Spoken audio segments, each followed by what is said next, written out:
Prions ensemble.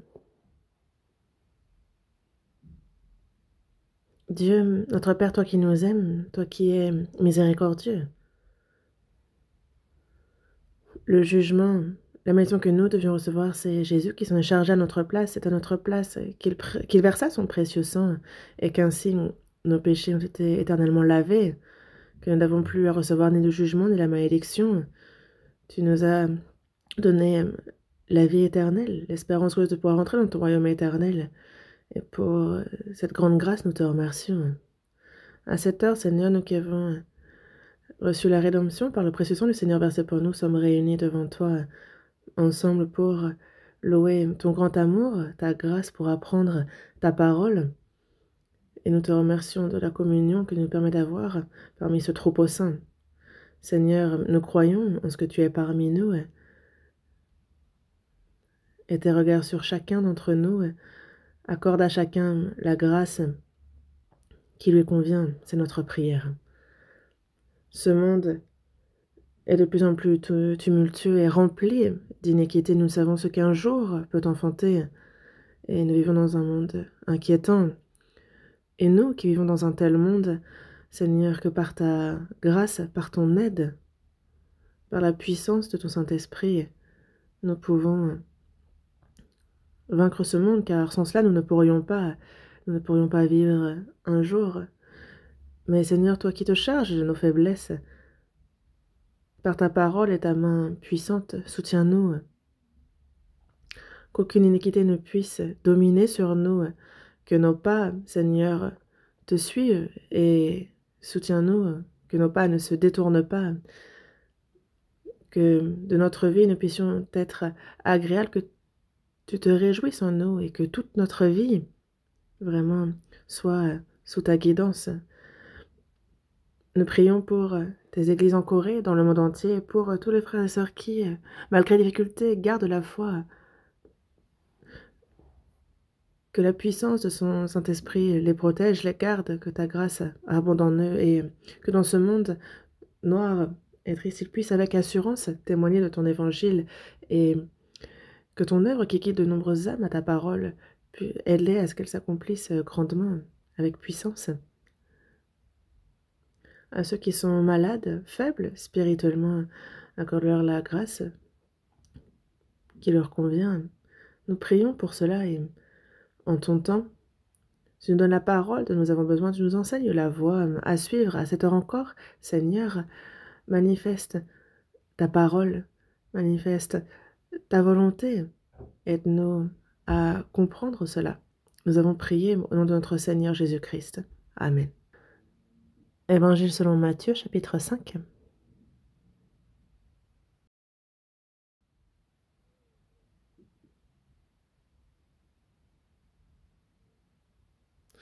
Matthieu, chapitre 5.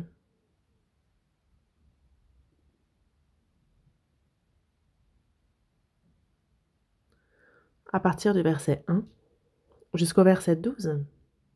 Je lis. Matthieu, chapitre 5, à partir du verset 1 jusqu'au verset 12. Voyant la foule, Jésus monta sur la montagne, et après qu'il se fut assis,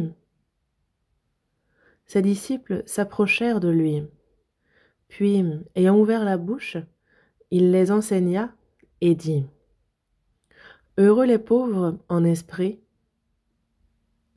car le royaume des cieux est à eux. Heureux les affligés, car ils seront consolés. Heureux les débonnaires, car ils hériteront la terre. Heureux ceux qui ont faim et soif de la justice, car ils seront rassasiés. Heureux les miséricordieux, car ils obtiendront miséricorde. Heureux ceux qui ont le cœur pur, car ils verront Dieu.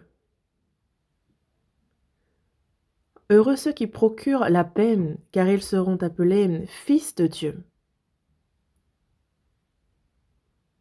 Heureux ceux qui sont persécutés pour la justice, car le royaume des cieux est à eux. Heureux serez-vous lorsqu'on vous outragera, qu'on vous persécutera, et qu'on dira faussement de vous toutes sortes de mal à cause de moi. Réjouissez-vous et soyez dans l'allégresse, parce que votre récompense sera grande dans les cieux, car c'est ainsi qu'on a persécuté les prophètes qui ont été avant vous. Jusqu'ici?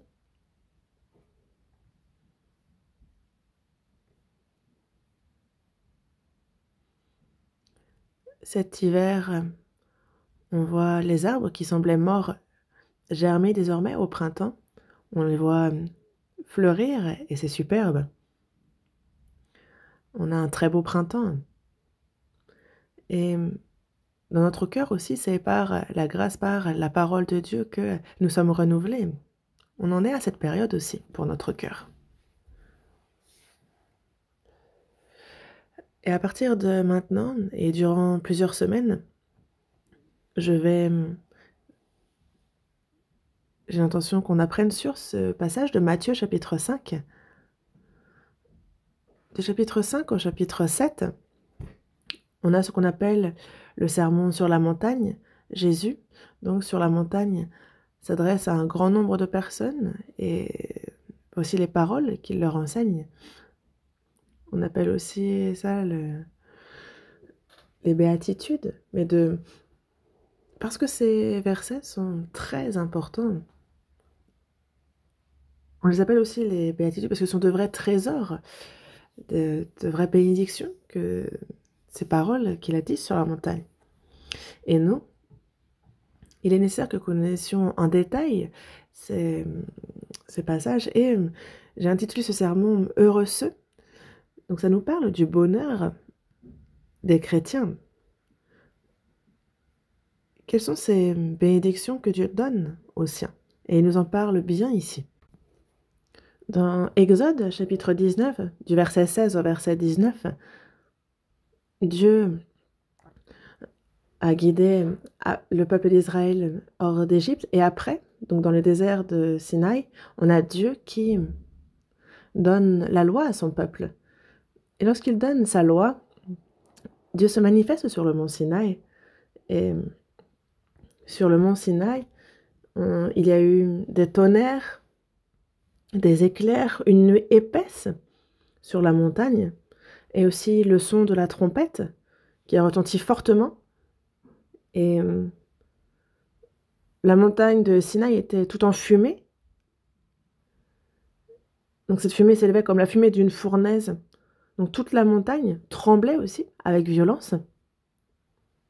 C'était vraiment un Dieu terrifiant qui s'est manifesté, un Dieu de justice, un Dieu qui juge le péché.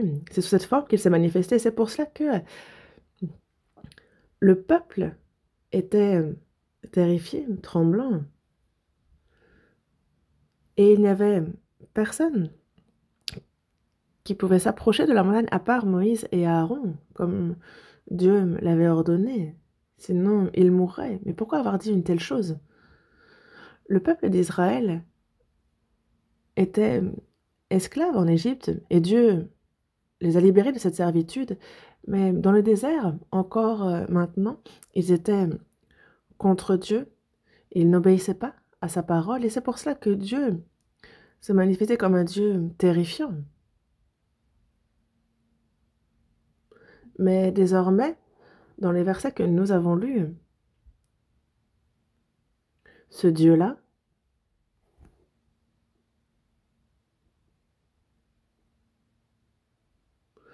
est venu sur terre avec un corps semblable au nôtre.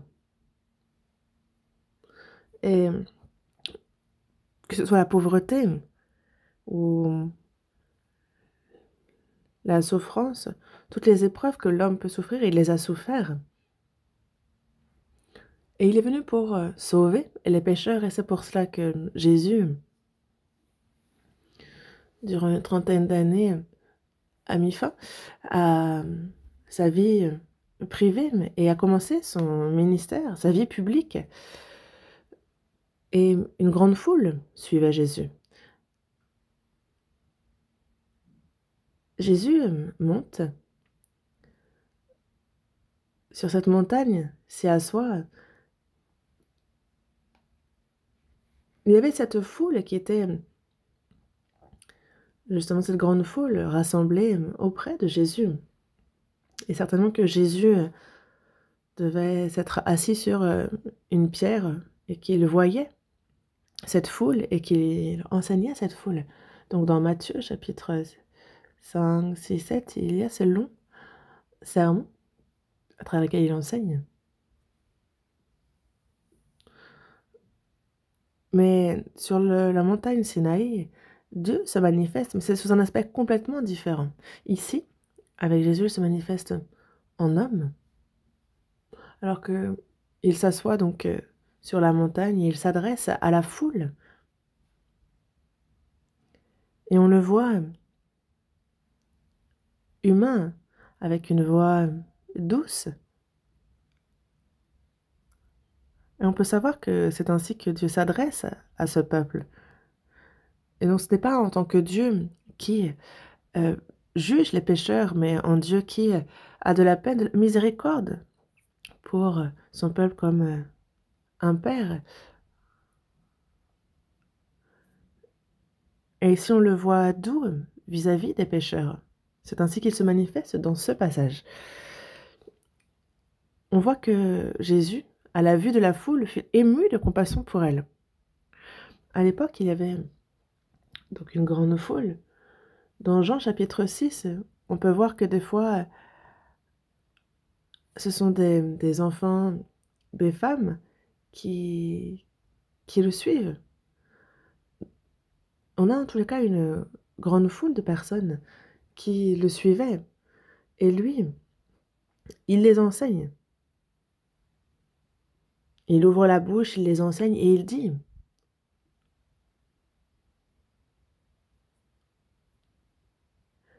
Et nous, en fait, si on réfléchit un peu à cette scène, on peut voir donc une grande foule devant Jésus. Jésus, lui, qui est assis devant cette foule. Et à l'époque, Jésus n'a pas seulement vu la foule qui était en face de lui, mais aussi certainement toutes les générations qui défilent. Non seulement ceux qui étaient sous ses yeux, là, devant lui, mais nous, aussi actuellement, assis ici maintenant. Je pense qu'il nous a vus aussi. Et dans Matthieu chapitre 9, verset 36, on voit que Jésus, à la vue de cette foule, il fut ému de compassion. Et pourquoi? Parce qu'elle était languissante et abattue comme des brebis qui n'ont point de berger. Le peuple d'Israël est le peuple élu de Dieu. Dans l'histoire d'Israël, il y a de nombreux prodiges, de nombreux miracles à travers lesquels Dieu manifeste sa puissance. Il envoie ses prophètes, il envoie de nombreuses paroles à travers lesquelles il enseigne son peuple. À l'époque, il y avait de nombreux chefs du peuple d'Israël, ceux qui enseignaient la Bible. On avait les scribes, les pharisiens, les religieux juifs. Mais aux yeux de Dieu, aux yeux de Jésus, eux n'étaient pas des bergers spirituels. Dans Ézéchiel, chapitre 34, on peut le voir. On a les brebis de Dieu qui errent sur la montagne. Et ils ne les cherchent pas. Ils ne prennent pas soin de celles qui sont blessées. Au contraire, elles sont éparpillées. Personne ne s'occupe d'elles. Personne ne va à leur recherche. C'est pourquoi, berger, vous n'êtes pas de vrais bergers. Et lorsque le Seigneur voit tout le peuple d'Israël, c'est pour eux comme des brebis qui n'ont point de berger, qui sont languissantes et abattues.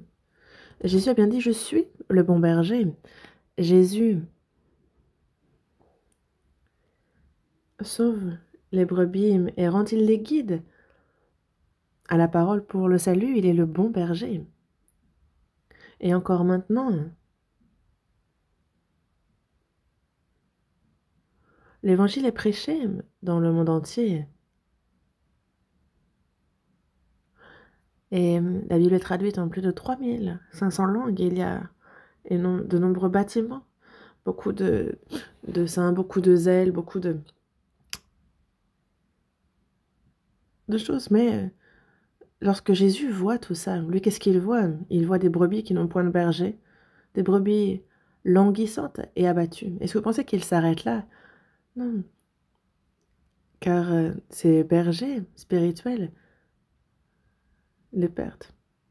Et hier encore, j'écoutais une chaîne chrétienne, et en penchant l'oreille vers ce qu'elle disait, ils ne parlent pas de ce qu'il y a au cœur, ils ne font que tourner autour du pot en termes de contenu, disant que bien croire consiste à mener une vie zélée, de tout donner. Et ce sont des gens qui vont des dizaines d'années dans les églises et qui ne sont pourtant toujours pas sauvés. Et vraiment, le Seigneur, à la vue de cela, il est ému de compassion parce que lui, il veut voir s'approcher de lui. Et il s'adresse aujourd'hui à nous à cette heure. Et la première chose qu'il nous dit, donc puis, verset 2, il est dit, puis, ayant ouvert la bouche, il les enseigna et dit, heureux les pauvres en esprit, car le royaume des cieux est à eux. Il ne cesse de répéter, heureux, heureux. Il nous parle de quels sont ceux qui sont heureux. Et dans ce monde, les gens veulent être heureux. Mais sans savoir, j'ai l'impression, ce qu'est le bonheur. Lorsqu'on parle d'être heureux, d'être béni, que ce soit la santé physique, réussir dans ce qu'on entreprend,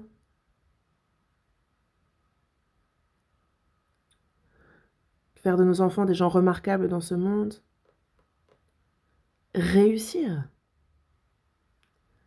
Et c'est certainement cela qu'ils considèrent comme le bonheur. Pour faire simple, c'est bien manger, bien vivre charnellement. Mais tout cela prend fin peu de temps après, une fois qu'on est mort. Mourir est une chose, mais ce qui attend, c'est la perdition, le jugement qui vient après. Et parce qu'ils ne le savent pas, ils ne suivent que les choses qu'ils ont sous les yeux, et c'est ce qu'ils poursuivent et cherchent. Mais le bonheur, les bénédictions dont parle le Seigneur ne sont pas de telles bénédictions. Le Seigneur est venu pour nous bénir, pour bénir les hommes. Dans Luc chapitre 12, verset 15, si on commence par ce passage,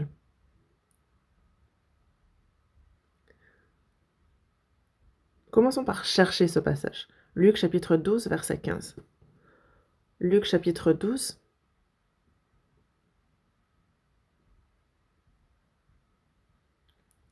à partir du verset 15.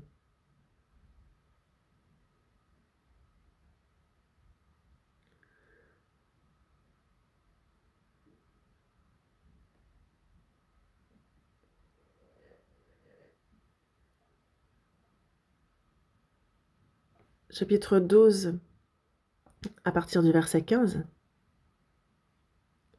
Puis il leur dit, « Gardez-vous avec soin de toute avarice, car la vie d'un homme ne dépend pas de ses biens, fût-il dans l'abondance. » Il y avait donc une grande foule qui suivait Jésus, et quelqu'un dit à Jésus du milieu de la foule, « Maître, dis à mon frère de partager avec moi notre héritage. »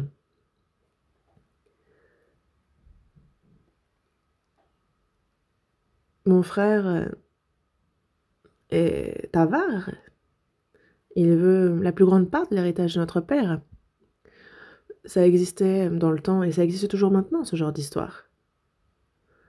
Les présidents, directeurs de grandes entreprises ont des enfants et il y a ces enfants qui deviennent ennemis lorsqu'ils sont au tribunal pour partage de l'héritage et qu'ils se disputent à cause de ça. Jésus a dit « Ô homme,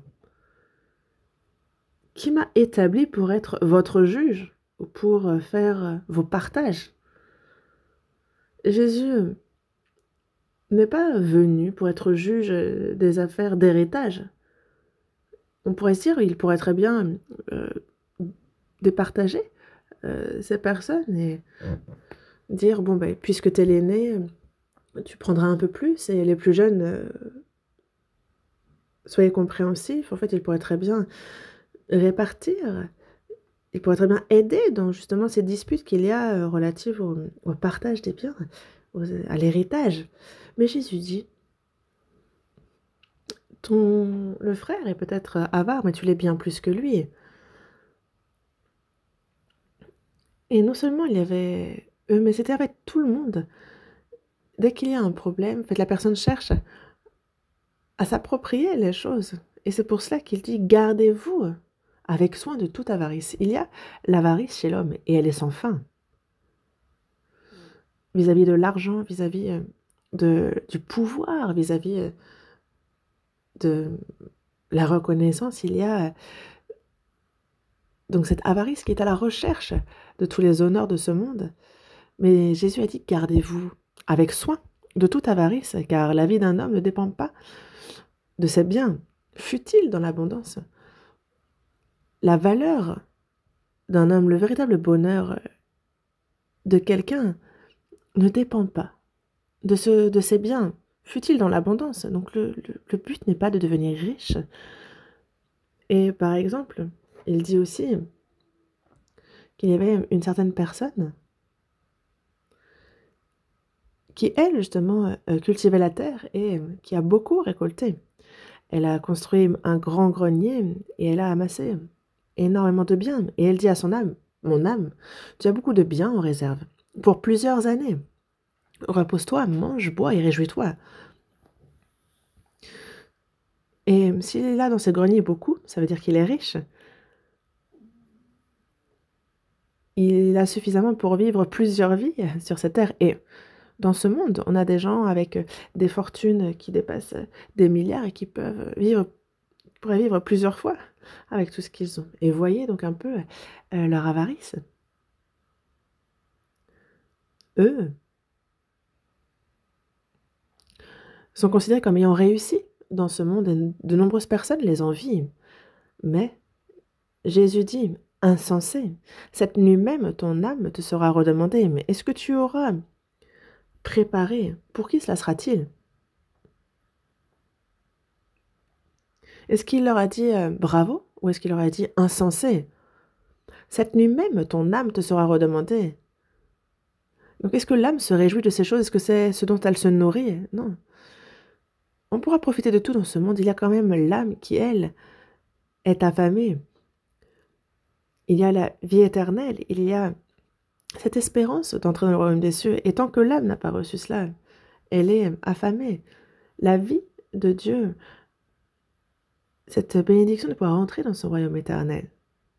Il y a donc justement cette avidité de l'âme. Et il y a ceux qui cherchent à combler cela par les choses de ce monde. Mais cette nuit même, ton âme te sera redemandée. Est-ce que tu as préparé? Pour qui cela sera-t-il? Que ce soit de l'argent, que ce soit des connaissances, que ce soit le pouvoir, que ce soit les honneurs. Si on amasse tout ça, si ce soir il vient chercher notre âme, tout cela pour qui sera-t-il? Pour moi. Et il dit,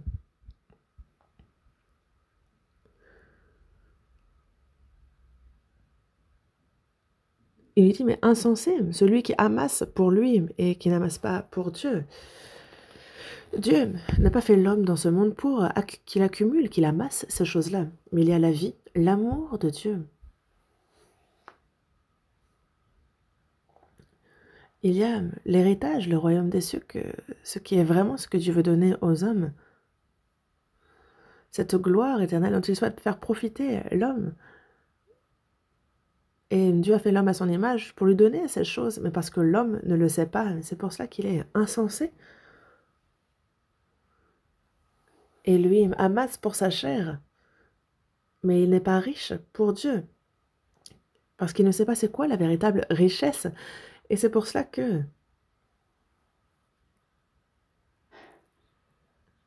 toutes les choses de ce monde ne sont que des choses passagères qui sont là pour peu de temps. C'est comme un rêve. Que l'on soit pauvre, que l'on soit riche, que l'on ait réussi dans ce monde, tout cela n'est qu'un rêve, n'est qu'un songe d'été, dirait-on. Car ce sont des choses qui apparaissent pour peu de temps et qui disparaissent, et donc ça ne peut pas faire notre véritable bonheur. Les bénédictions que Dieu souhaite nous donner sont différentes. Dans Éphésiens chapitre 1, verset 3, il est bien dit que béni soit Dieu, le Père de notre Seigneur Jésus-Christ, qui nous a bénis de toutes sortes de bénédictions spirituelles dans les lieux célestes en Christ. Christ est venu pour nous donner toutes ces bénédictions spirituelles. Il nous a bénis de toutes sortes de bénédictions spirituelles. Les bénédictions spirituelles, donc déjà le salut de notre âme. Lorsqu'on devient enfant de Dieu, alors les choses de Dieu sont notre héritage. Si le Père est riche, le Fils devient riche également, n'est-ce pas? Notre Dieu est un Dieu éternel, glorieux.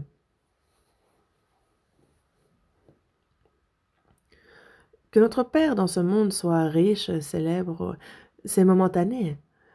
Il décédera et nous-mêmes nous mourrons. Et c'est pour cela que il y a toutes sortes de bénédictions spirituelles dans les lieux célestes en Christ. C'est de cela dont il nous a bénis. Comprendre la grâce de Dieu, recevoir le salut éternel, c'est alors qu'on peut dire être heureux. Lorsqu'on reçoit le salut, on reçoit cette bénédiction de pouvoir entrer dans le royaume des cieux. Et on a compris la grâce de Dieu, on a reçu le pardon de nos péchés éternels, on est devenu enfant de Dieu. De notre vivant sur cette terre, Dieu est avec nous, nous entrons dans le royaume des cieux, nous avons cette espérance glorieuse, cette espérance que nous avons reçue. Et où est-ce qu'il pourrait y avoir de plus grand bonheur, de plus grande bénédiction dans ce monde? Les gens de ce monde parlent du bonheur, des bénédictions qu'ils ont reçues, mais est-ce que c'est comparable à celle que Dieu donne? Le Seigneur nous donne ces bénédictions. La première bénédiction qu'il donne, c'est justement de donner le royaume des cieux à ceux qui sont pauvres en esprit. Heureux les pauvres en esprit, car le royaume des cieux est à eux. Dans ce monde, on dit des riches qu'ils sont bénis. C'est assez simple. Vous voulez être béni? Oui. Quel genre de bénédiction? Ah, j'aimerais devenir riche, gagner beaucoup d'argent. J'aimerais être en bonne santé. Les riches veulent un peu de pouvoir aussi. Et une fois qu'ils ont le pouvoir, en main, alors ils voudraient de l'argent à n'en plus finir, à ne plus pouvoir le garder. Et ensuite, c'est les honneurs, c'est la gloire qu'ils veulent. Tout cela pour finalement mourir. Mais c'est qu'ils ne connaissent pas le bonheur que Dieu donne. Dans Jacques, chapitre 2, verset 5, Dieu dit bien qu'il a choisi les pauvres aux yeux du monde pour qu'ils soient riches en la foi. Il choisit les pauvres aux yeux du monde pour qu'ils soient riches en la foi et héritiers du royaume qu'il a promis à ceux qu'il aime. Il y a donc ce royaume qu'il a promis de faire hériter à ceux qu'il aime. Dieu a bien dit qu'il a choisi les pauvres, choisi dans le sens il les a appelés au salut.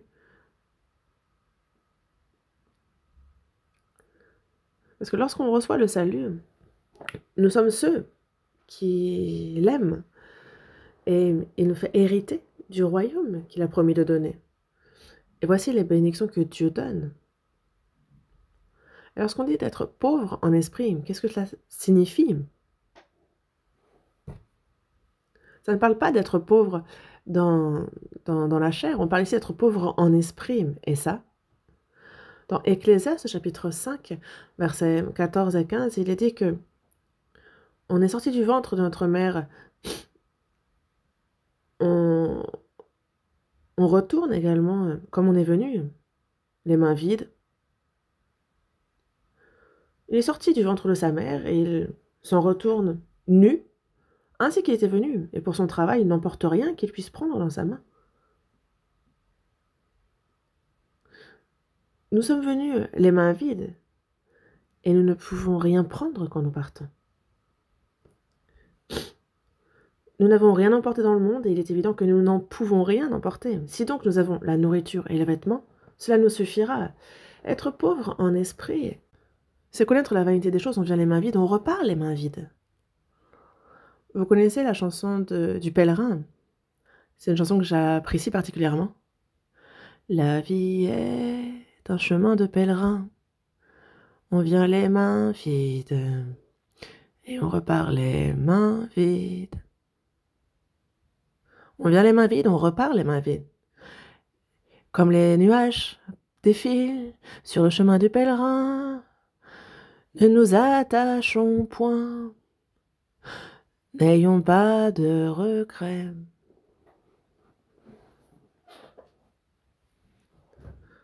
Il y a ces nuages qui apparaissent, disparaissent, et et nous aussi, en fait, il ne faut pas s'attacher, il ne faut pas avoir de regrets. J'aimerais mettre cette chanson dans le livre des Cantiques.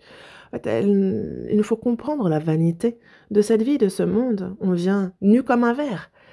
Mais, en fait, ils sont avares et ils s'accrochent. Et ils pensent que ça va les suivre toute leur vie.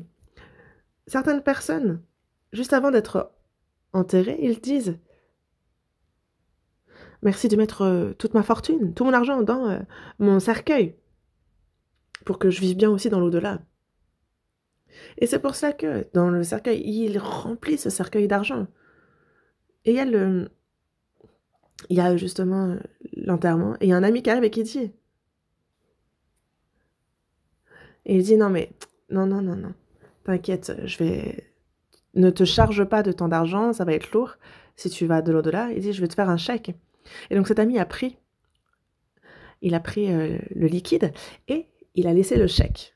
Donc le chèque a été mis dans le cercueil.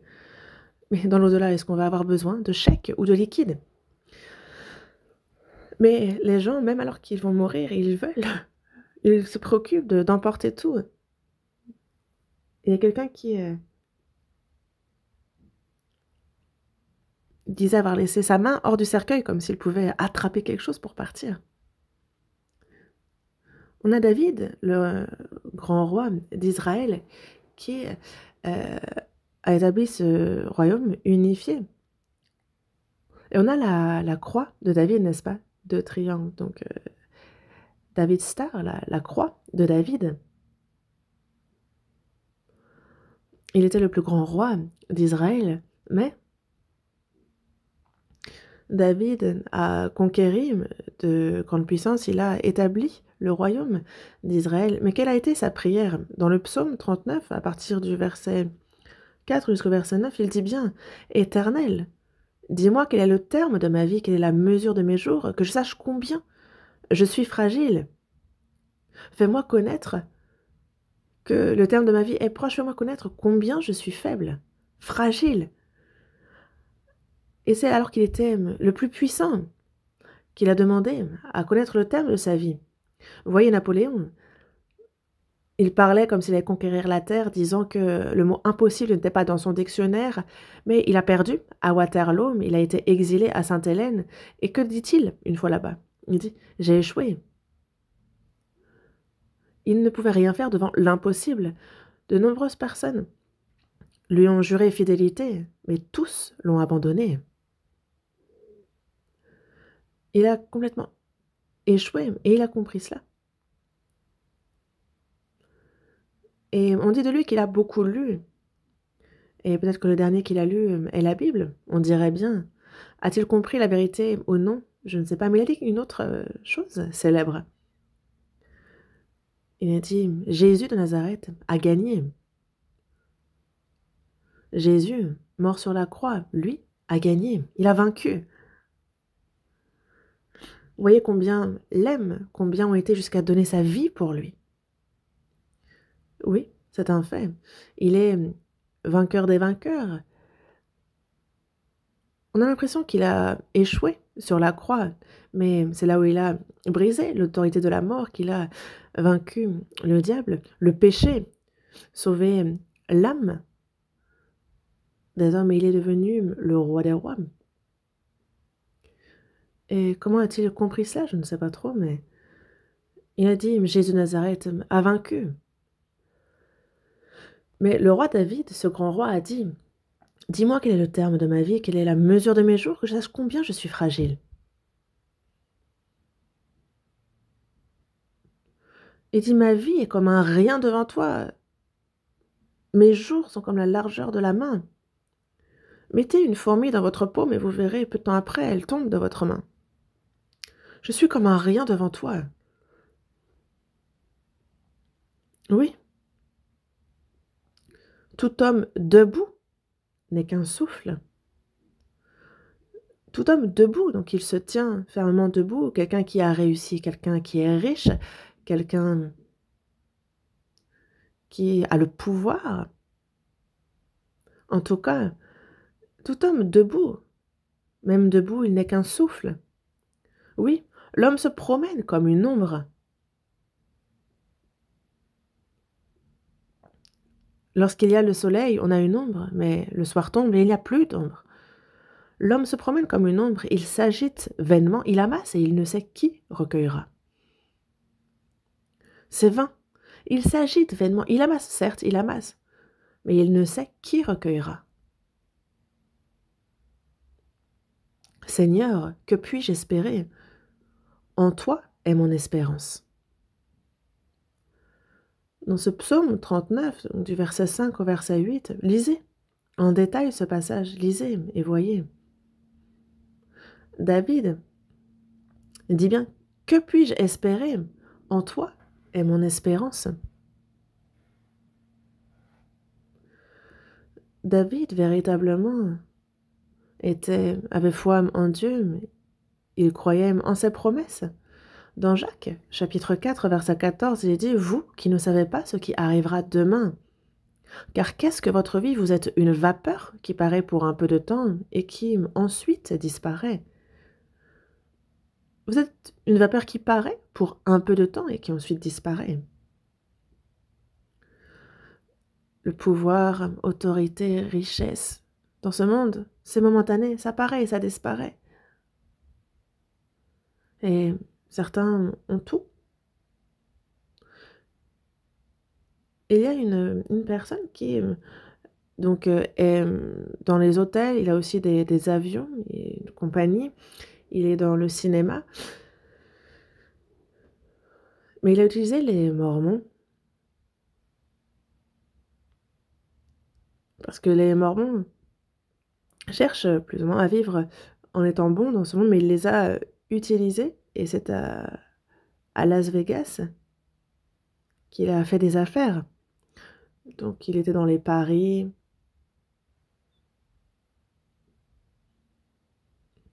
Et à cette époque, il était puissant financièrement, mais lui, étant malade, et il disait quoi?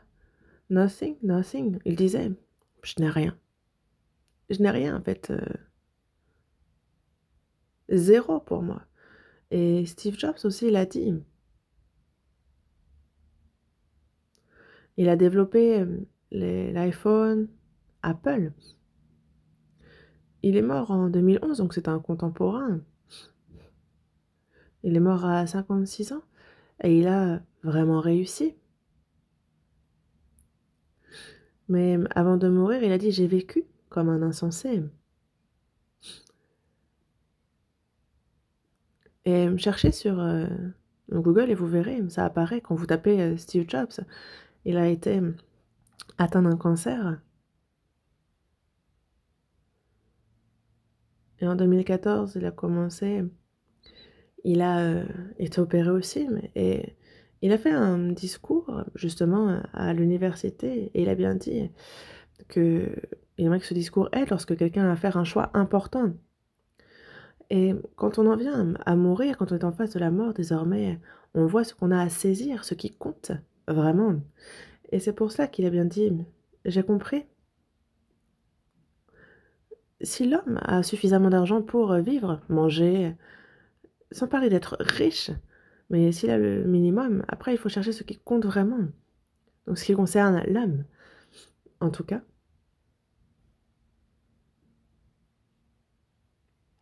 On a Salomon, fils de David, roi d'Israël également. Salomon a écrit justement Proverbes, Ecclésiaste et Cantique des Cantiques. Et c'est pour cela qu'on dit, donc Salomon, fils de David, et tout ce que l'homme veut, tout a été donné à Salomon. Tout, la richesse, les honneurs, la gloire, l'autorité, le pouvoir, tout. Et tous les rois venaient auprès de Salomon pour voir la richesse, pour voir la sagesse que Dieu donne à son roi.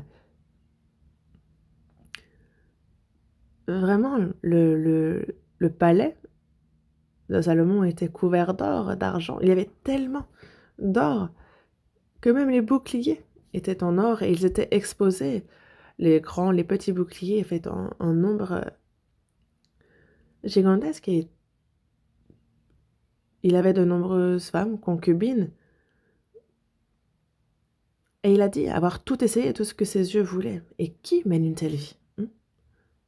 Mais c'est Dieu qui le lui a permis. Et après avoir profité de tout, on lui a demandé, alors, verdict. Et c'est ça, Ecclésiaste. Dans Ecclésiaste, chapitre 1, verset 2, l'Ecclésiaste dit bien « vanité des vanités ». On dit Ecclésiaste parce que justement, donc I am évangéliste, je suis Ecclésiaste, c'est moi qui prêche. Et que ce que je dis, vanité des vanités, tout est vanité. Il répète à 5 reprises « vanité ». Il commence par Ecclésiaste, chapitre 1, verset 1, et c'est à plus de 37 reprises qu'il parle de cette vanité. En disant « tout est vanité ». Ce n'est vraiment rien. C'est juste poursuite du vent. C'est vain. Et il est excellent pour l'homme de comprendre ça au plus vite. Parce que à poursuivre le vent, on peut laisser passer ce qui compte vraiment et le regretter à la mort. Ce serait insensé que de faire ainsi. Dans Lamentation de Jérémie, chapitre 3, verset 33, Dieu dit que ce n'est pas volontiers qu'il humilie et qu'il afflige les enfants des hommes. Dans la Genèse, chapitre 3, on voit Adam qui pêche et ensuite on voit Dieu qui maudit la terre. Elle sera pleine de ronces et il va falloir qu'il sue pour que la terre donne à manger à l'homme. La femme, elle, sera sous l'autorité de son mari. Elle devra souffrir, connaître les douleurs de l'enfantement. Et ça sera plus douloureux. Les femmes enfantent. La grossesse, l'accouchement élevé et douloureux, pénible. Dieu a maudit la terre. Mais il dit que ce n'est pas volontiers qu'il humilie et qu'il afflige les enfants de l'homme. Mais ce n'est pas volontiers. Et il entend par là que un père, lorsque ses enfants font des erreurs, il les frappe de verge. Mais ce n'est pas par haine qu'il les frappe. C'est pour qu'ils comprennent leurs erreurs, pour qu'ils ne recommencent pas, qu'ils ne reproduisent pas les mêmes erreurs. Et il a maudit la terre, donné les douleurs de l'enfantement. Et ce n'est pas volontiers qu'il a fait ainsi. Parce que, qu'est-ce qu'il fait volontiers? Il y a l'homme qui a été fait à l'image de Dieu. Et l'homme sur cette terre vit pour la chair et mourrait pour la chair. Ça, ce n'est pas ce que Dieu veut, ce n'est pas ce qui lui plaît. Lui, ce qu'il veut, c'est qu'il entre dans le royaume des cieux. Il donne son amour, sa vie, il les prend pour ses enfants, pour les emmener au ciel, leur donner cet héritage, pour qu'ils puissent profiter de la gloire éternellement. Pour profiter de la vie éternelle dans le royaume des cieux. C'est pour ça qu'il fit l'homme. Mais l'homme à cause du péché, a perdu la gloire, a été privé de la vie, de la gloire. Dans Romains chapitre 3, verset 23, il le dit bien que tous ont péché et sont donc privés de la gloire de Dieu. Et le péché fait donc qu'ils sont désormais disqualifiés pour le royaume, pour la gloire de Dieu. Mais ce n'est pas là que tout s'est arrêté. Dieu a eu pitié, a aimé l'homme. Il s'est souvenu de pourquoi il les avait faits et il a souhaité leur donner cette bénédiction, qu'ils soient heureux en profitant du royaume des cieux éternellement. Parce que ce temps passé sur cette terre est un processus momentané qui prépare à entrer au ciel. Et il faudrait que l'homme le sache, mais l'homme l'ignore et lui vit en plaçant son espoir dans ce monde. Il veut les choses de ce monde. Il cherche dans ce monde le véritable bonheur. Et c'est pour cela que, afin que l'homme comprenne que le véritable bonheur n'est pas dans ce monde, c'est pour ça qu'il a maudit la terre, pour que l'homme revienne à lui, là où il y a le vrai bonheur. Dans Luc, justement, il y a ce fils qui prend sa part d'héritage de son père, mais il dilapide tout. Et il retourne à son père, il prend courage et retourne à son père, pensant que son père allait l'accueillir. Et le père, oui, en effet, l'a accueilli. Et il dit, tu es mon fils, parce que mon fils que voici était mort, mais il est revenu à la vie. Il était perdu, et il est retrouvé. C'est ça, il faut retourner au père. Il y a le fils prodigue qui est parti de la maison de son père. Mais si tout se passe bien pour lui, il ne reviendra jamais à son père. Mais lui a finalement... Imaginons qu'il ait fait des paris, il a gagné beaucoup d'argent et il a accumulé une grande richesse, alors il ne retournerait pas au père. Il revient auprès du père parce que justement, il va mourir. Et c'est pour ça que Dieu a maudit cette terre. C'est afin que l'homme retourne à Dieu, qu'il revienne à lui. Et dans Ésaïe, chapitre 38, verset 7, elle est bien dit, « Voici, mes souffrances même sont devenues mon salut. » Les souffrances charnelles sont le salut de notre âme. Tu as pris plaisir à retirer mon âme de la fosse du néant, car tu as jeté derrière toi tous mes péchés. L'homme quitte Dieu et se corrompt, mais Dieu aime les âmes, il a pitié d'elles. Et c'est en Jésus-Christ qu'il a éternellement payé la rançon de nos péchés. Il nous a délivrés de la perdition éternelle. Il a jeté derrière tous mes péchés. Il nous a retirés de la fosse du néant. Il nous faut retourner à lui, revenir à lui. Dans Ésaïe chapitre 44, verset 22, il dit « J'efface tes transgressions comme un nuage et tes péchés comme une nuée. Reviens à moi car je t'ai racheté. » Je t'ai racheté, reviens à moi. Mais pourquoi les gens ne reviennent pas? C'est qu'ils ont pour ce monde encore de l'espoir, des attentes, comme s'il y avait le véritable bonheur dans ce monde. Et ils ne reviennent pas à Dieu. Et c'est vraiment insensé.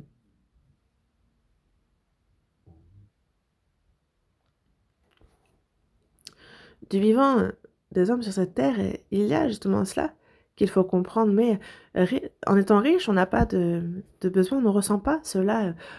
On mange à notre faim tous les jours, mais à mener une telle vie, on ne peut pas entendre justement le cri de l'âme, combien l'âme, elle, souffre.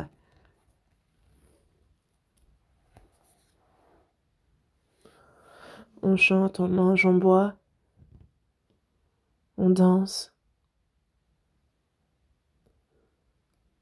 Au son des instruments bruyants, on ne peut entendre le cri de l'âme, alors qu'il y a cette âme qui crie au salut. Et c'est pour cela que dans ce monde, il y a ceux qui courent après les choses vaines et qui, à cause de cela, ne reçoivent pas les bénédictions spirituelles que Dieu veut donner à l'homme. Et c'est pour ça que les gens de ce monde sont pris dans ce monde maudit par Dieu. Et ils veulent en faire un très beau monde, un monde où il fait bon vivre, en disant où est le paradis? Faisons de cette terre le paradis. Ils développent la science, les civilisations, les sociétés, le divertissement, et ils cherchent à faire de ce monde, ils s'efforcent d'en faire le meilleur des mondes, un monde très beau, et voyez un peu ce que ça donne. Mais est-ce que ce que Dieu a maudit pourrait être redressé par l'homme? Est-ce que nous, on peut faire quelque chose? Est-ce que Dieu a fait? Voyons dans Ésaïe, chapitre 5.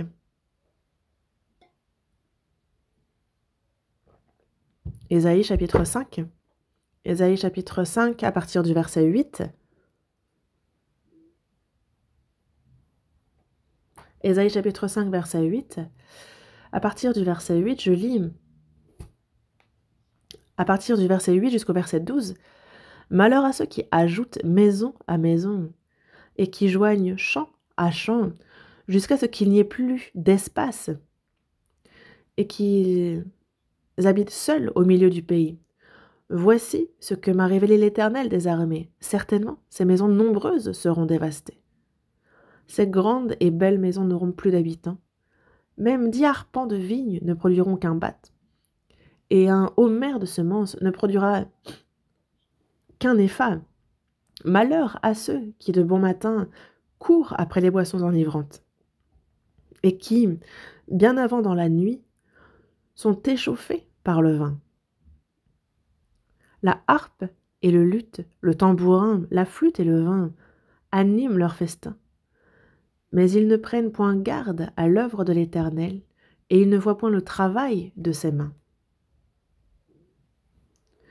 Ces versets ont été écrits il y a 2700 ans à travers le prophète Ésaïe.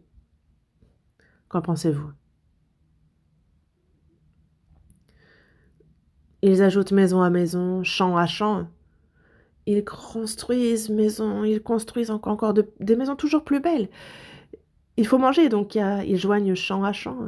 Ils cultivent la terre toujours plus, jusqu'à ce qu'il n'y ait plus d'espace et qu'ils habitent seuls au milieu du pays, sans Dieu. Un peu comme la tour de Babel. Ils avaient quitté Dieu. Ils se sont dit, ne nous dispersons point, construisons. Nous un nom, une tour. Nous pouvons construire un monde sans Dieu. Et dans ce monde que Dieu a maudit, il y a l'homme qui cherche à améliorer tout ça. Mais que dit-il?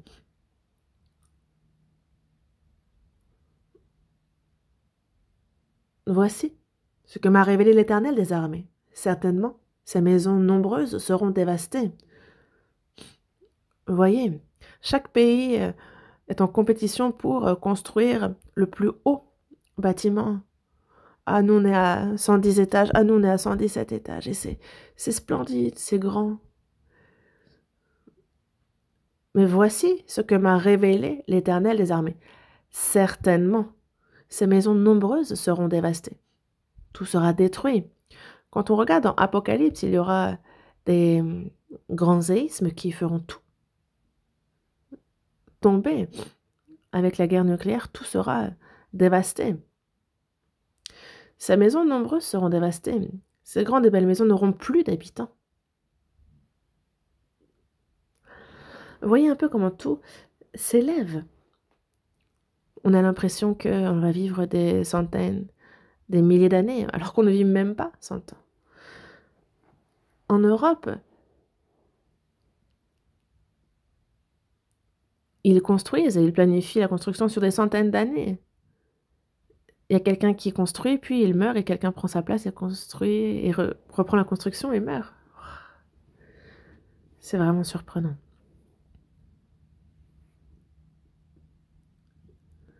Ces grandes et belles maisons n'auront plus d'habitants. Tous seront morts. Il y avait un film intitulé Quand ce jour viendra, et je l'ai vu, il est passé à la télévision.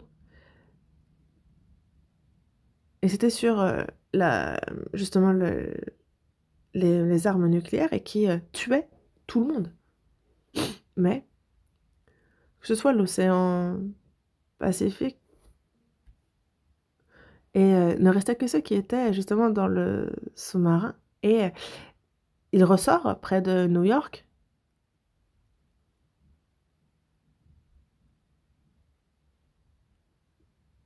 Et en fait, ils ressortent et ils voient le monde dévasté. Il n'y a pas un bâtiment qui est tenu, mais il n'y a personne surtout. Et ils envoient des ondes pour chercher s'il y a des vivants. Ils sont là, pip, pip, pip, pip, pip, pip. Ils envoient des ondes pour chercher s'il y a des gens qui ont survécu à ce désastre. Et il y avait un présentateur télé.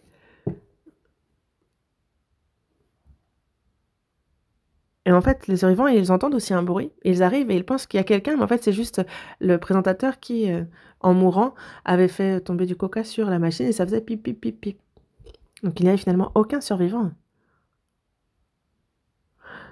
Que ce soit nucléaire, que ce soit, quelle que soit la bombe, le monde de Dieu n'est pas un monde fait pour y vivre des milliers d'années, non. Il y a ceux qui le défient, pensant pouvoir enrayer ça.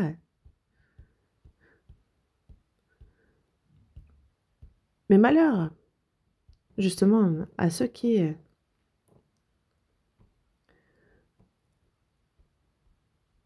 courent après les boissons enivrantes et qui, bien avant, dans la nuit, sont échauffés par le vin. Et il parle aussi de ces champs. On ajoute champ à champ, mais ils ne donneront rien. Un homère de semences ne produira qu'un épha. Là, la terre ne donnera rien. Et il y a les pays qui sont armés de l'arme nucléaire et qui se menacent. Et tout le monde est là, non, ils vont pas oser, non. Ils ont l'air de croire que l'autre n'osera pas et de dépendre de ça. Mais que dit la Bible dans Ésaïe, chapitre 28, verset 22 ? Ne vous livrez point à la moquerie, de peur que vos liens ne soient resserrés, car la destruction de tout le pays est résolue.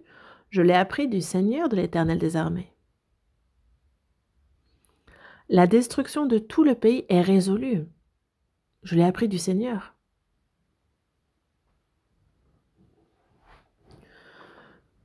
Car l'évangile sera prêché jusqu'aux extrémités de la terre, alors viendra la fin.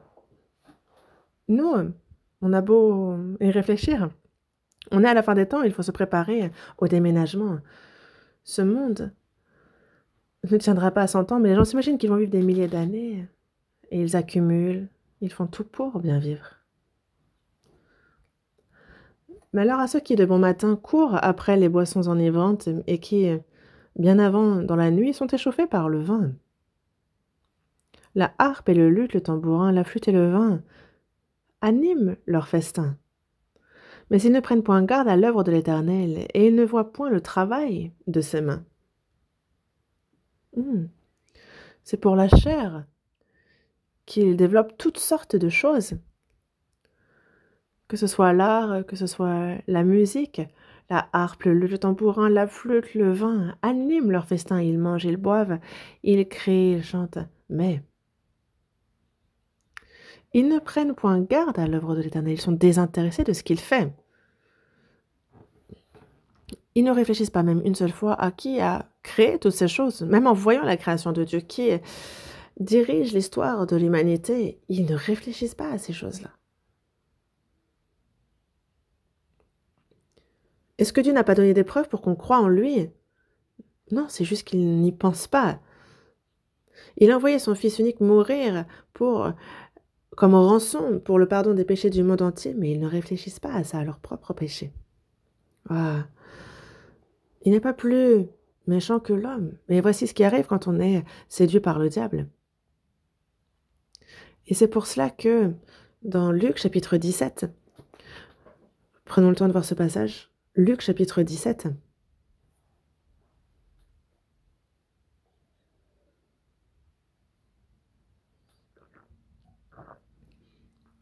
Luc chapitre 17, verset 26. Luc chapitre 17, verset 26, à partir du verset 26 jusqu'au verset 30, je lis.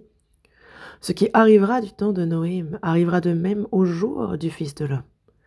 Les hommes mangeaient, buvaient, se mariaient et mariaient leurs enfants, jusqu'au jour où Noé entra dans l'arche, le déluge vint et les fit tous périr.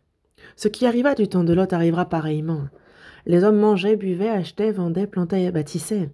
Mais le jour où Lot sortit de Sodome, une pluie de feu et de soufre tomba du ciel et les fit tous périr. Il en sera de même le jour où le Fils de l'homme paraîtra. À l'époque de Noé, pour le déluge, Noé bâtissait cette arche, mais prêchait aussi, disant que l'heure est proche, le jugement est proche. Ce monde sera jugé par l'eau.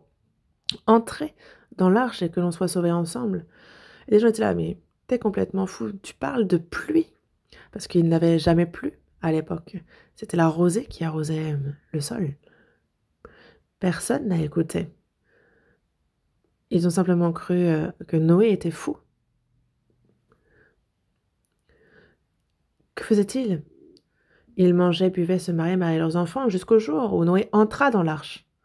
Et ce qui arriva du temps de Lot arrivera pareillement. En fait, les hommes mangeaient, buvaient, achetaient, vendaient, plantaient, bâtissaient.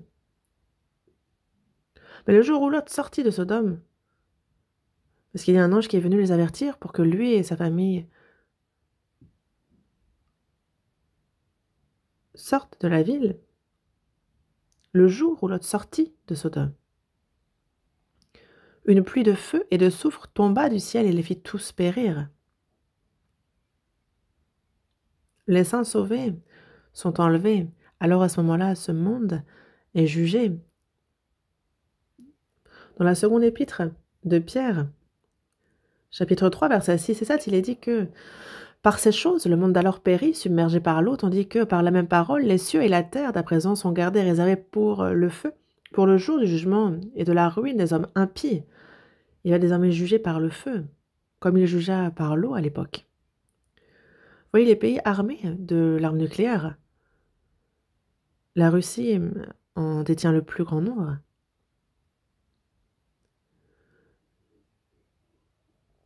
Et c'est certainement les États-Unis qui, eux, ont les armes les plus récentes. Mais il y a donc ces pays armés nucléairement. En fait, pour détruire ce monde, on n'a pas besoin de beaucoup d'armes nucléaires. Quelques-unes suffisent. Mais dès qu'il y a un petit truc, ils se disent on va utiliser l'arme nucléaire. Poutine aussi. L'arme nucléaire.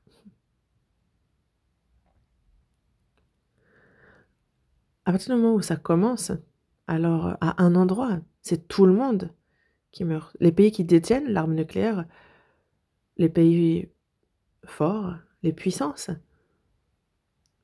On a la Corée du Nord qui, justement, détient l'arme nucléaire et qui menace les États-Unis. Maintenant, on n'a même pas besoin d'avoir justement l'arme nucléaire, même nous sur la péninsule, parce que même juste les lanceurs de roquettes multiples permettent de détruire. Je voyais ça aux actualités, ça a été annoncé récemment. Il y a donc la ligne de démarcation militaire. Et il disait que s'il y a quelque chose qui est lancé de là-bas, ça peut atteindre même Busan, une ville au sud. Et donc, on a même ces armes vicieuses, en fait. Et vous pensez que la Corée va rester là à ne rien faire? Non. Elle s'est préparée aussi. Elle a préparé à se défendre et à répondre. Et donc, il disait qu'il faut faire le premier pas, des attaques préventives. Dès qu'il y a un petit signe de mouvement, alors il faut tirer en premier. C'est un peu la tactique. Mais on a les satellites d'observation. Et au moindre petit mouvement, au moindre petit signe, on tire. Et que se passe-t-il alors? La Russie, que ce soit Poutine ou quelqu'un d'autre,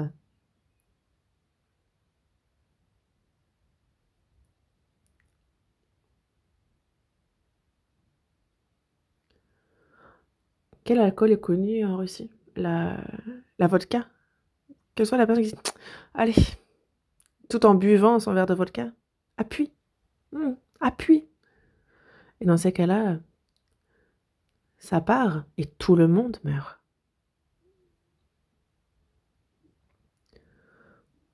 Le jour où la Corée du Nord utilisera l'arme nucléaire, c'est terminé pour tout le monde. Que ce soit la Corée du Nord, la Chine ou la Russie, c'est pareil pour tout le monde. Et quand on regarde les derniers combats, oh, même dans le combat, la Corée est vraiment aussi empressée et dit bon, si je meurs, tu meurs. Alors qu'il faudrait. En fait, on pourrait dire bah, tu vis et je vis. Mais en fait, non, c'est si je meurs, tu meurs aussi. Mais sachez que si c'est une guerre nucléaire, tous meurent.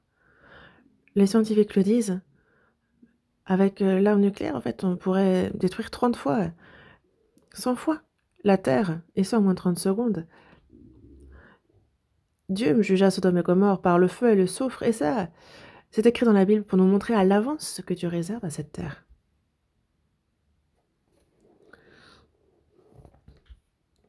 Et donc, par ces choses, ils vont alors périr. Mais dans Luc, chapitre 16, du verset 19 au verset 26, donc c'est un passage que vous connaissez bien, il y avait un homme riche qui donc était vêtu de pourpre et de fin lin, et qui, chaque jour, il menait une vie joyeuse, brillante. Il profitait à chaque jour, mais il y a, juste en face de sa maison, couché à sa porte, un pauvre nommé Lazare. Lui qui est couvert d'ulcères, il y avait même justement les chiens qui viennent lécher ses ulcères. Mais lui, il était désireux de se rassasier des miettes qui tombaient de la table du riche.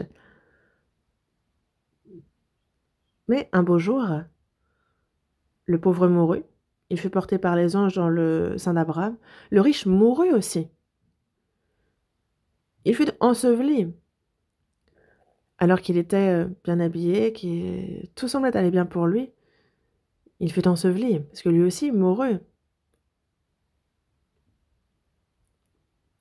Et il y a eu l'enterrement, certainement qu'ils ont dû faire une superbe tombe.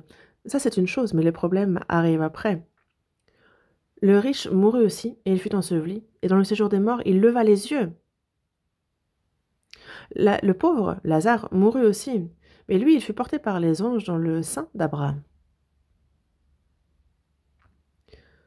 Les riches meurent et vont en enfer, et les pauvres meurent et vont au ciel. Non, ce n'est pas ça. Le riche n'a pas de nom, mais le pauvre a un nom, Lazare. Lazare signifie Dieu est mon aide. Maintenant, Seigneur, que puis-je espérer? En toi est mon espérance. Donc on parle du cœur des chrétiens, de ceux qui espèrent seulement dans le Seigneur, ceux en qui l'espérance n'est qu'en Dieu, qui se confie en lui. Une personne sauvée dans son cœur, qu'elle soit véritablement pauvre ou non, son cœur, elle est pauvre en esprit parce que son espérance est en Dieu, dans le Seigneur.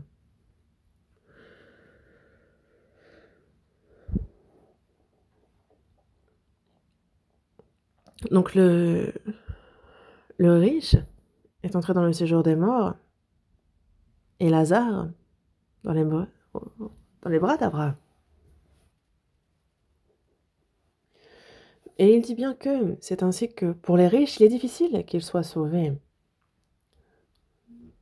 Jésus a bien dit qu'il est plus difficile à un chameau de passer par le trou d'une aiguille qu'à un riche d'entrer dans le royaume de Dieu. Il est plus facile à un chameau de passer par le trou d'une aiguille. Comment est-ce qu'un chameau passe par le trou d'une aiguille? C'est complètement impossible.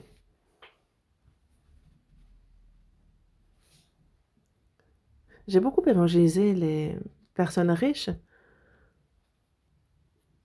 Et il y en a plusieurs. Mais non.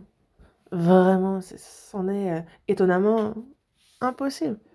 Ils écoutent, ils écoutent. Ils viennent pour recevoir le salut. Mais c'est difficile, véritablement. Nous prêchons dans le monde entier. Mais les pays développés, les pays riches, l'évangélisation ne marche pas. Et c'est étonnant. Nos églises aux États-Unis, on en a beaucoup, mais il est vraiment difficile d'évangéliser les Blancs.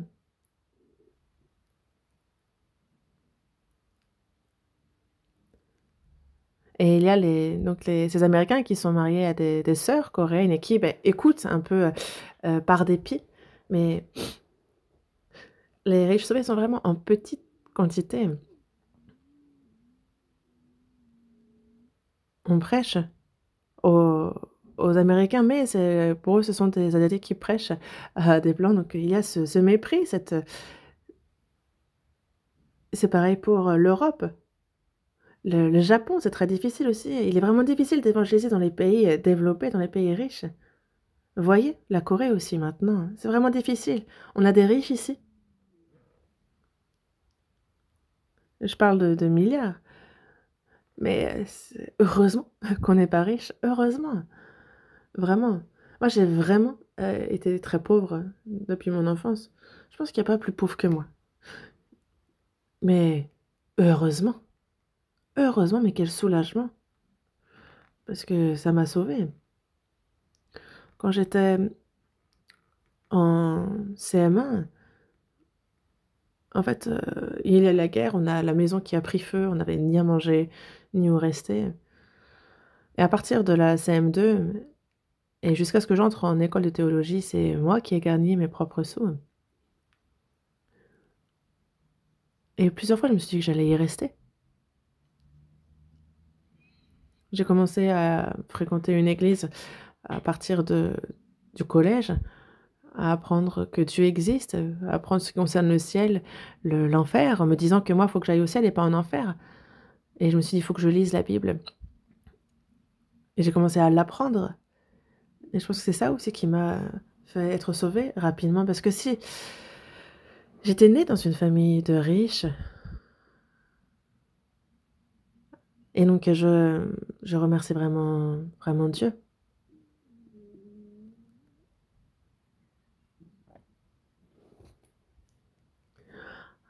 Et je quitte ma honte, l'échec. C'est ça je vais au Seigneur, je vais à Jésus. Il est bien plus difficile de justement être sauvé en étant riche.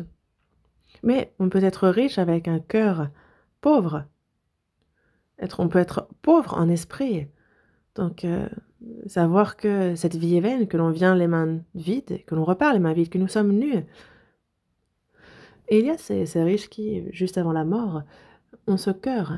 Mais il y a ceux pour qui le temps restant est bien trop court pour comprendre et être sauvés avant de partir.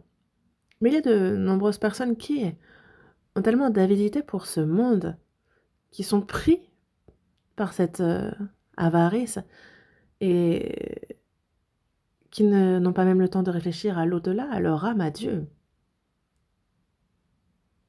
Et c'est vraiment malheureux.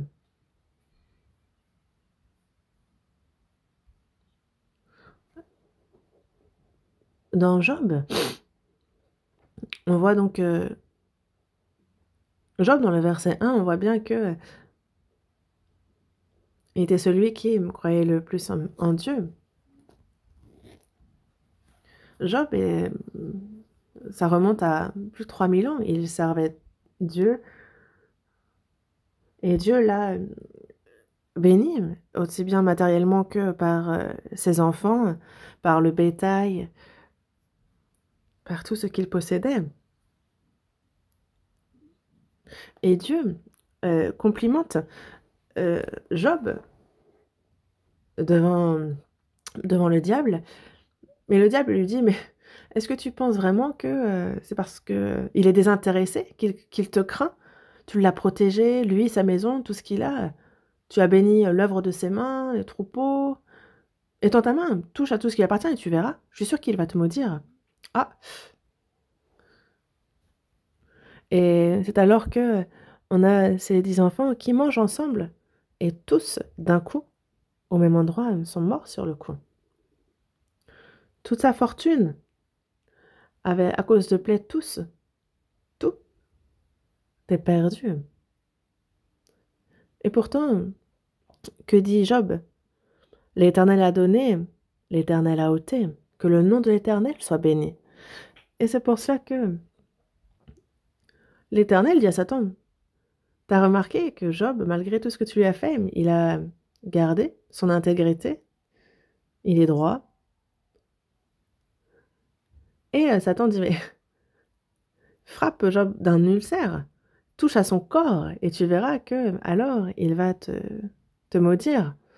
Et Dieu le permet au diable de toucher au corps de Job, mais simplement pas à sa vie. Et donc c'est tout son corps qui est touché par un ulcère malin. Il souffre jour et nuit, et par souffrance, justement, il se frotte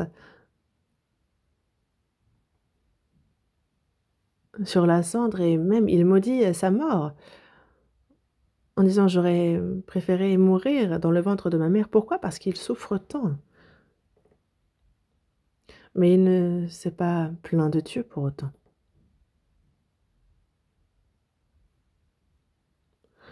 Après, pour les détails, vous avez juste à lire Job. Mais après avoir passé cette épreuve, Dieu l'a béni au double. Dans Jacques chapitre 5, il est dit: «Avez-vous entendu parler de la patience de Job et avez-vous vu la fin que le Seigneur lui accorde?» Il n'a pas souffert ainsi à cause du péché qu'il avait, mais c'est afin d'éprouver la foi de Job pour qu'il puisse supporter quelle que soit la situation en s'appuyant sur Dieu.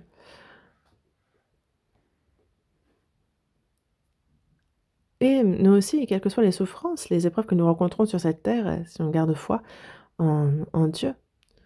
Comme c'est écrit dans Romains chapitre 8, verset 35, « Qui nous séparera de l'amour de Christ? Sera-ce la tribulation ou l'angoisse ou la persécution ou la faim ou la nudité ou le péril ou l'épée ?» La faim, la nudité, l'épée, la mort. Ça ne peut nous séparer de l'amour de Christ. Et ça nous enseigne sur justement comment il a éprouvé la foi de Job. Et ça nous enseigne aussi sur comment recevoir ses récompenses. Mais dans Job, à partir du chapitre 21, à partir du verset 7, on nous parle des méchants. Pourquoi les méchants vivent? Pourquoi les voit-on vieillir et accroître leur force?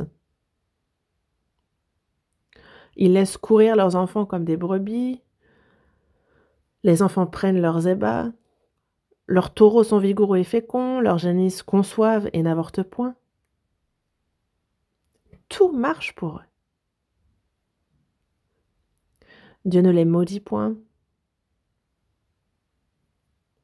Quand ils souffrent, quand ils meurent, ils ne souffrent point. On se dit, mais comment est-ce possible? Le juste connaît le châtiment, il est puni par Dieu, ça peut arriver. Mais un peu comme Job, c'est afin d'être éprouvé. Mais Job voit cela et il dit, mais comment? Pourquoi? Pourquoi les méchants vivent longtemps? Pourquoi ils ont le pouvoir? Pourquoi on les voit vieillir et accroître leur force? Pourquoi ils parlent plus fort que tout le monde? Pourquoi? Et nous-mêmes, nous voyons ça. On a l'impression que Dieu ne les punit pas. On voit leurs enfants qui courent comme des brebis, qui dansent. Mais ils passent leur jour dans le bonheur et ils descendent en un instant au séjour des morts. Ce sont des porcs gardés pour le festin, que l'on a gavés pour le jour du festin. Quand on voit les riches réussir dans ce monde, dites-vous que ce sont seulement des porcs gardés pour le festin. Il n'y a rien à envier. Dieu les laisse. Bon. Si la personne ne se repent pas, attendons de voir, et on sait ce qui l'attend.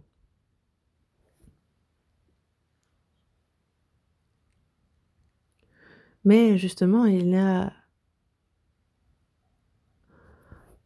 aucun compliment qui puisse se diriger vers un riche.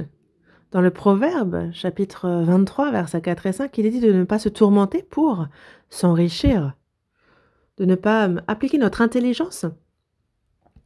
Parce que c'est poursuivre du regard ce qui va disparaître.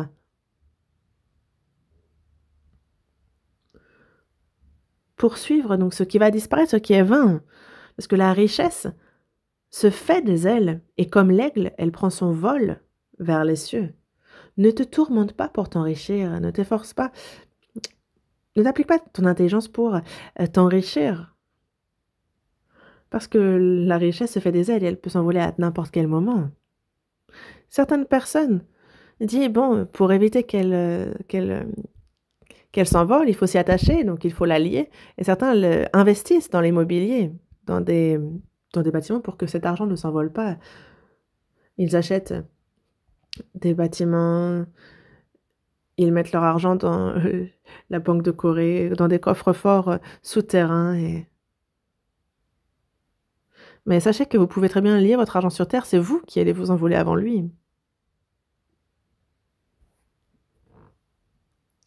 C'est vraiment insensé.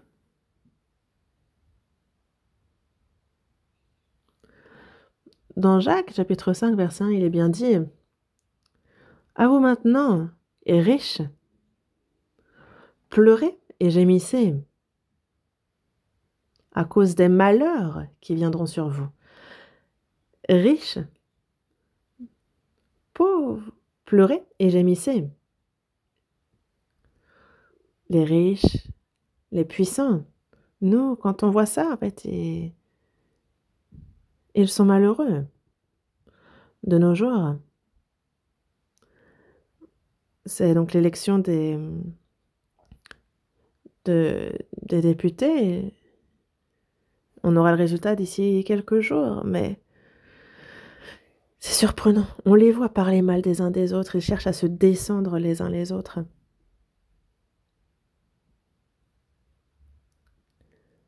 Les sauver, donc, on ne doit pas rentrer, vraiment jamais, dans ce genre de débat.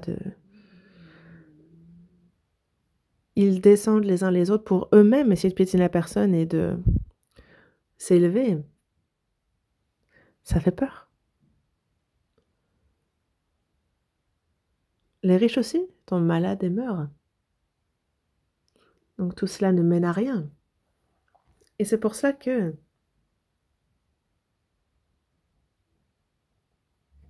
pour recevoir le salut, il faut savoir que d'être pauvre est une grande bénédiction. Il est bien plus probable à un pauvre d'être sauvé qu'à un riche. Mais un riche, s'il est pauvre en esprit, peut être sauvé aussi. Il y a ceux qui sont pauvres charnellement, mais qui sont riches dans leur cœur. Parce que eux, ils se pensent riches dans le futur. J'évangélisais une petite dame dans un magasin. Et elle me disait, mais comment est-ce que nous, qui sommes occupés dans les affaires, pouvons aller à l'église? L'église, c'est pour ceux qui ont les moyens, c'est pour ceux qui ont du temps, de l'argent. Moi, je fais mon petit commerce et il faut que je gagne de l'argent. Et mon but, c'est d'avoir mon propre magasin, de ne pas louer. Et il dit, une fois que vous aurez de l'argent, vous ferez quoi? Ben, déjà, je bâtirai un bâtiment, et après, je le louerai. Et après, j'achèterai une voiture pour moi, puis un avion. Cette personne est riche dans son cœur. Hein. Elle pense à la richesse qu'elle aura. Mais il ne faut pas nous laisser notre cœur détourné par la fortune, par les biens que l'on ait ou pas. Il ne faut pas s'appuyer là-dessus. Que l'on soit dans les affaires, que l'on soit dans l'immobilier, on peut obtenir des biens, une fortune. Mais il ne faut pas que cela détourne notre cœur, c'est cela. Ce qui compte, c'est comment on utilise ces biens, cette fortune.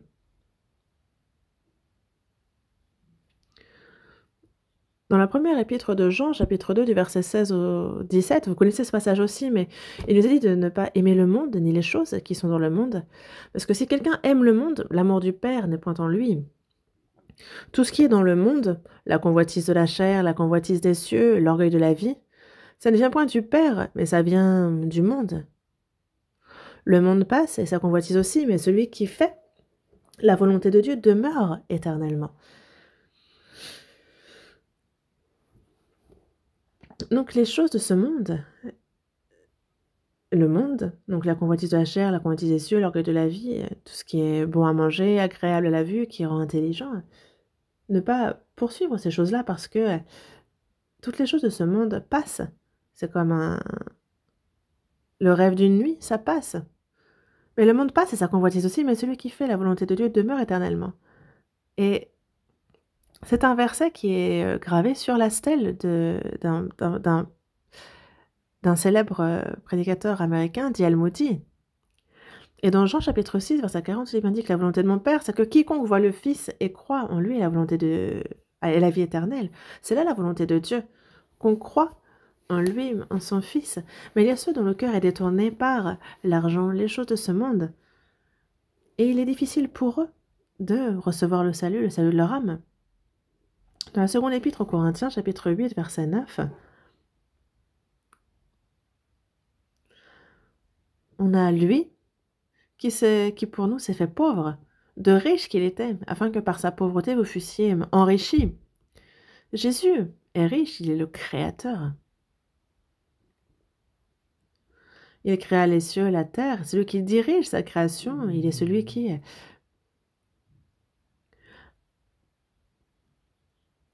donc assis sur le trône de gloire. Où y aurait-il quelqu'un de plus riche que Jésus? Mais lui, il s'est fait pauvre. Pauvre, mais à quel point? Il est né dans le ventre d'une vierge, il est né à Bethléem, dans l'auge du bétail. Il était fils d'un pauvre menuisier, il a vécu ainsi 30 ans. Il vécut 30 ans en tant que fils de menuisier et personne ne sut qu'il était fils de Dieu. Comment aurait-il pu savoir? Et durant 3 années et demie de sa vie publique, il n'avait où manger. Il prêchait en journée à Jérusalem. Le soir, il allait sur la montagne pour prier, dormir. Il était poursuivi. Lui qui était sans péché a été condamné à mort et est mort sur la croix.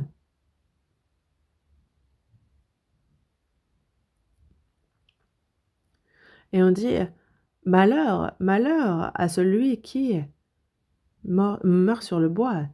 Et c'est à notre place qu'il s'est chargé de cette malédiction.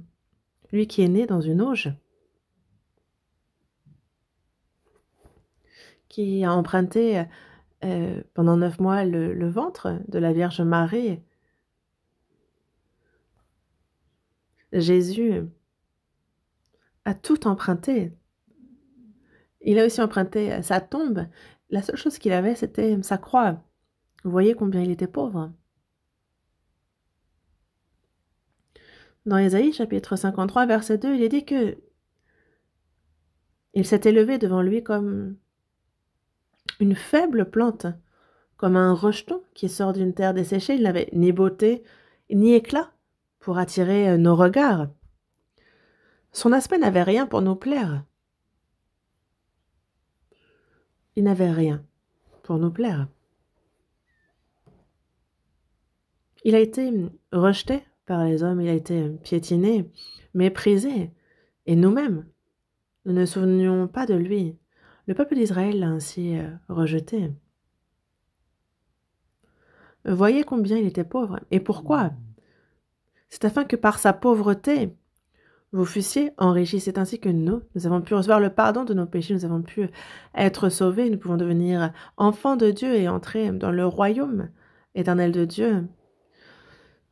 C'est que par sa pauvreté, nous avons été enrichis. Et donc le Seigneur, pour notre salut, est devenu vraiment, vraiment, vraiment pauvre. Et l'apôtre Paul alors, et lui, il comprit la grâce de Dieu. Et après avoir reçu le salut, lui qui était dans la pauvreté, dans la nudité, dans la faim, les tremblements, frappé, lapidé, lui-même. Il est bien dit que justement, il a connu la faim, le froid, Il a été emprisonné plusieurs fois. Il a risqué sa vie. Il a été attrapé, on lui a mis les fers. Il était à Rome et il était assigné à résidence et finalement on lui a coupé la tête. Mais l'apôtre Paul a dit que si nous sommes comme pauvres, nous en enrichissons plusieurs. L'apôtre Paul aussi, pour le salut des âmes, a subi toutes sortes de souffrances pour la prédication de cet évangile. Et l'apôtre Paul a dit, c'est ainsi qu'il a parlé. L'apôtre Paul était malade.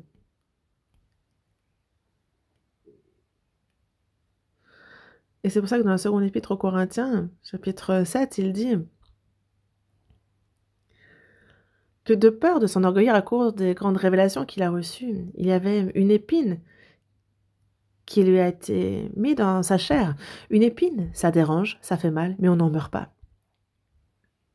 On ne sait pas ce que c'est. Dans Galates chapitre 1, il s'adresse au sein de Galates et leur a dit que s'il le pouvait, il leur aurait donné la prunelle de ses yeux. Il avait peut-être une maladie à l'œil.